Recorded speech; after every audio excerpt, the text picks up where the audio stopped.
அனைவருக்கும் அன்பான வணக்கங்கள். தியானம் செய்பவர்களுடைய வாழ்வில் ஏற்படக்கூடிய மிராக்கிள்ஸ் எதுவும் இருக்கா? மிராக்கிள்ஸ் அப்படிங்கிற ஒரு விஷயம், எதிர்பாராத ஒரு அதிசயங்கள் நம்முடைய வாழ்க்கையில் நடக்குமா அப்படின்னு சொல்லி கேட்டிருக்கீங்க. உண்மையிலேயே தியானம் செய்வதே ஒரு பெரிய மிராக்கிள்ஸ் தான். ஏன்னா தியானம் என்பது மனிதனுடைய இயல்பாக தான் இருந்துச்சு.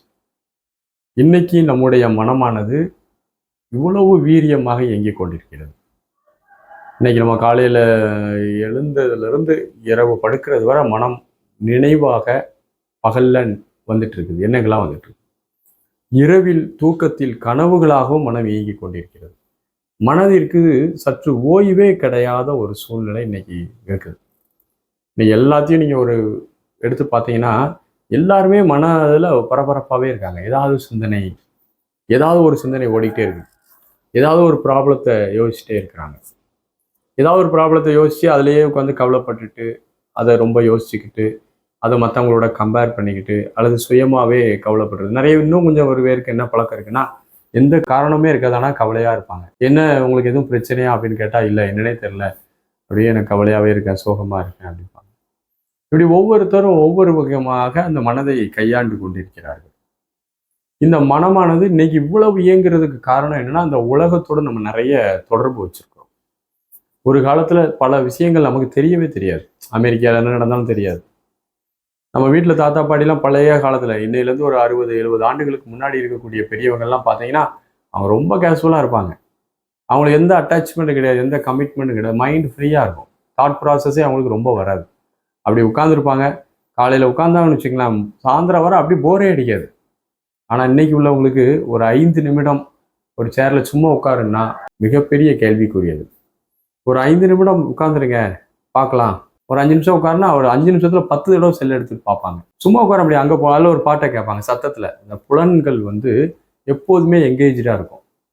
கண்ணு, காது, அப்புறம் நாக்கு, டேஸ்ட்டு, என்னத்தையாவது சும்மாவே இருக்க முடியாது, போர் அடிக்குது. நீங்கள் ஒரு இடத்துல போய் ஒரு 1/2 மணி நேரம் உட்கார்ந்து பொறுமையாக எந்த இன்ஸ்ட்ருமெண்ட் இல்லாமல் அப்படியே உட்கார முடியாதுன்னா நம்ம எல்லாருமே மனதால் பாதிக்கப்பட்டிருக்கோம். அதெல்லாம் சொல்லலாம். பழைய 50-60 ஆண்டுகளுக்கு முன்னாடி அப்படி உட்காந்துருந்தாருன்னா அப்படி உட்காந்துருப்பாரு. ஒரு நாள் ஃபுல்லாக போரே அடிக்காது, அப்படியே உட்காந்துருப்பாரு. ஏன்னா அவருக்கு மைண்டில் தாட் ப்ராசஸ் குறைவு. இன்னைக்கு நமக்கு தாட் ப்ராசஸ் ரொம்ப அதிகம். அப்போ இன்னைக்கு தாட் ப்ராசஸ் ரொம்ப அதிகமாக இருக்கிறதுனால நம்மளால என்ன செய்ய முடியல, அமைதியாக இருக்க முடியல. நிறைய பேர் தன்னுடைய மனதை சமாளிக்க முடியாமல், மனதினுடைய குழப்பம் தாங்க முடியாமல், மனதினுடைய குமுறல் தாங்க முடியாமல் தான் நிறைய பேர் வேலைக்கு போகிறான், நிறைய பேர் டிவி பார்க்குறான், நிறைய பேர் ஸ்நாக்ஸ் சாப்பிட்டுக்கிட்டே இருக்கிறான், நிறைய பேர் செல்ஃபோன்லேயே இருக்கிறான், அல்லது வேற அரட்டை அடிக்கிறது. இதுக்கு காரணம் என்ன காரணம்னா, நம்ம மைண்டு செல்ஃபாக நம்மளால் டாலரன்ஸ் பண்ண முடியல, நம்ம மைண்டை நம்மளால் டைஜஸ்ட் பண்ண முடியல. அதனால எஸ்கேப் ஆகிறதுக்கு தான் ஓடுறோம். மன அழுத்தம், மனதினுடைய தன்மையை நம்ம ஏற்றுக்கொள்ள முடியல, மனதினுடைய இயல்பை நம்ம சமாளிக்க முடியாமல் தான் நம்ம என்ன செய்கிறோம், கமிட்மெண்ட்ல ஆகிறோம். இந்த மன அழுத்தங்கள், கவலை, பதட்டம், பயம் இது நம்மளை ரொம்ப ஆட்டி படைக்குது. அதனால தான் இதுலேருந்து எஸ்கேப் ஆகுறதுக்கு தான் லவ் பண்ணுறான், இதுலேருந்து எஸ்கேப் ஆகுறதுக்கு தான் ஒரு சினிமா பார்க்க போகிறான். இப்படி கமிட்மெண்ட் மைண்ட் நிறைய வைக்குது. எந்த கமிட்மெண்ட்டே இல்லாமல் ஒரு மைண்ட் இருக்க முடியுமானா பல காலத்தில் வாய்ப்பு இருந்தது. இன்னைக்கு முடியாது. இன்னைக்கு செல்ஃபோனில் எல்லா விஷயத்தையும் தெரிஞ்சுக்கிட்டுறீங்க, நியூஸ் பேப்பரில் தெரிஞ்சுக்கிட்டுறீங்க. ஒரு காலத்தில் மனிதர்கள் அதிகமாக மைக்ரேட் ஆக மாட்டான், நகர மாட்டான், ஒரு இடத்துலே தான் இருப்பான். அவன் அந்த உள்ளூர்லேயே இருப்பான். பெரிய செய்திகள் அவனுக்குலாம் வராது. இன்னைக்கு நியூஸ் பேப்பர் வழியாக, சோசியல் மீடியா வழியாக தகவல் அறிவை நிறைய நம்ம பார்க்குறோம். நம்மை பற்றி நம்ம பார்க்குறத விட, நம்மை பற்றி நம்ம சிந்திப்பதை விட அவ்வளவும் இன்னைக்கு பார்த்தீங்கன்னா தகவல் அறிவு பெருகி பெருகி பெருகி மனம் கனத்து போச்சு. அதுவும் பார்த்தீங்கன்னா இப்போ நிறைய யூடியூப்லலாம் வீடியோ வருது. என்ன வீடியோன்னா, அவள் வீட்டில் துணி துவைக்கிறது எப்படி, வீட்டில் அவள் எப்படி சமையல் பண்ணுவான், ஒரு தனி நபரினுடைய வாழ்க்கையை அவங்க படம் பிடிச்சி போடுறாங்க. அதை பார்ப்பான். அதை பார்த்து இவ வாழ்க்கையை கோட்டை விட்டுட்டு இருப்பாள். அடுப்பில் வச்சிருக்க பால் தெரியாமல் பொங்கி அடுப்பில் ஒடிஞ்சிடும், அது கூட தெரியாது. அப்போ இன்னைக்கு ஒரு சிக்கலான ஒரு சூழ்நிலைக்கு நம்முடைய மனதினுடைய தன்மை காரணமாக இருக்கிறது. அடுத்தவர்களை பற்றி நாம் நிறைய தெரிந்து கொண்டு கம்பேர் பண்ணுறோம்.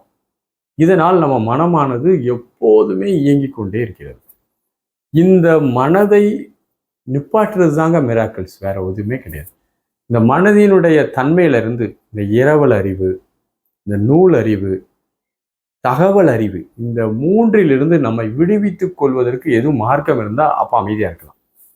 அப்படி இல்லைன்னா ஒரு டேப் ரெக்கார்டு ஆன் பண்ணால் அது எப்படி கட கட கடன் பாட்டு படிச்சுட்டே இருக்குமோ அதே போல் மனமானது நம்மை பேசி பேசி பேசி டயர்டாக்கிறோம்.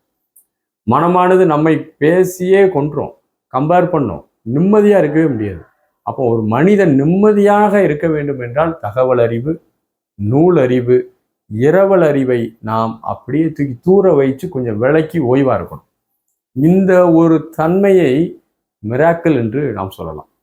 நிறைய இருக்குது, நம்ம இதை சொல்லிக்கிட்டே போகலாம். மனிதன் தன்னுடைய ஒரு மனம் அப்படிங்கிற ஒரு விஷயம் இருக்குது. இதே பார்த்தீங்கன்னா இந்த மனம் வந்து ஒரு வகையான இரும்புன்னு வச்சுக்கோங்க. இரும்பை மாற்றக்கூடிய தங்கத்தை வந்து நம்ம வந்து அதில் மருந்துகளை ஊற்றணும்னு வச்சுக்கோங்களேன். மனம் என்பது ஒரு வகையான கருவி நம்மகிட்ட இருக்கிறது மாதிரி. அதே மாதிரி பழைய காலத்தில் ரசவாதம்னு ஒன்று பண்ணுவாங்க. அந்த ரசவாதம்னா என்னென்னா இரும்பு துண்டு இருக்கும். அந்த இரும்பு துண்டு எவ்வளவு கனமான பெரிய இரும்பு துண்டாக இருந்தாலும் சில மூலிகை சாறை வந்து கண்டுபிடிப்பாங்க. சில மூலிகை சாறை வைத்து அந்த இரும்பை தங்கமாக மாற்றக்கூடிய பழக்கத்துக்கு பேர் ரசவாதம் என்று பெயர். எவ்வளவு அடி இரும்பு இருந்தாலும் அதை தங்கமாக மாற்றிடுவாங்க. இது ரசவாத வித்தைன்னு பேர். பழைய காலத்தில் உள்ள வைத்தியர்களுக்கும் சித்தர்களுக்கும் தெரிந்த இந்த கலை இன்னைக்கு இல்லை. அதே போல் நம்முடைய மனதை மனம் என்ற அந்த இரும்பை, ஒரு வைரம் பாஞ்ச இரும்பு நம்மகிட்ட இருக்கு மனம், இந்த இரும்பை தங்கமாக மாற்றக்கூடிய ரசவாதம் தியானம். தியானம் நீங்க செய்து கொண்டே இருந்தால் உங்களுடைய உடல் மாறும். தியானம் செய்து கொண்டே இருந்தால் மனம் மாறும். தியானம் சரியான முறையில் செய்து கொண்டே இருந்தால் உங்களுடைய சூழ்நிலை மாறும். தியானம் செய்தால் உங்கள் வாழ்க்கை மாறும். ஏனென்றால் தியானத்தில் நீங்கள் நிதானத்தை எட்டுகிறீர்கள். நிதானத்தை எட்டும் போது உங்கள் மனம் ரொம்ப நுட்பமாக பேரறிவுடன் வேலை செய்யும். ஆகவே தியானம் என்பது ஒருவருடைய வாழ்வை மாற்றும் மிகப்பெரிய மிராக்கிள். அதில் எந்த மாற்று கருத்தும் கிடையாது. நன்றி, வணக்கம்.